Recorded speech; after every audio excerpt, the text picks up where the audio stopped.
Sigutatating, lo cual te llama culminación de caso insólito, manera como men, cual ta caso caminda ku botawak un candidato para vira minister, en caso aquí señor de mesa, ta lanta caso contra lo cual ta departamento de impuesto e inspector para sobra que no está de acuerdo ku lo cual ta opinión ku inspector ta duna den lo cual ta parte del proceso de screening y pesei eta lanta un caso contra esaki. Promeco turcos me chiar gradisi de coração tur mais de 200 alma nang kuta traha nos tras den edifício e nang kuta traha conforme lei e ku umbia jamás den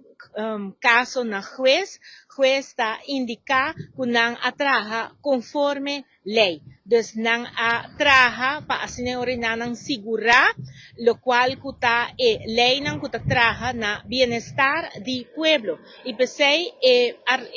mamisa caso aquí ta pueblo de Aruba ta es un kuta ganando el caso aquí y nota un ganancia político. Pero Kiko nos tawak de caso aqui. De caso aqui nos mira ko abira duidelijk que nos ahaya tambe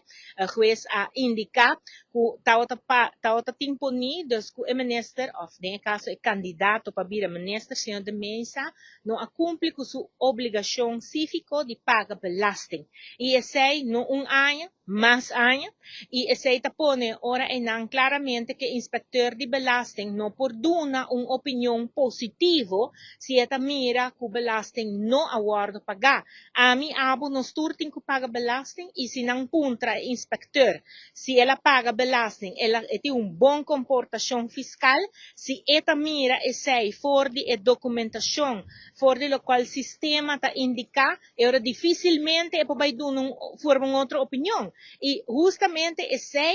tal lo cual que inspectora hace, anto dor que la hace su trabajo, bota que orenanco abin un lastramento político formal, camina señor de mesa, ta comisa pa manda amenaza, lastra instituto, pero hope importante, en el caso aquí también no está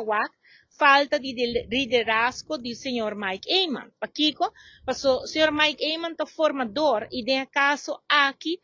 botawa juez abisele, Eyman es anzet, con otra palabra, Eyman me será toma decisión como formador.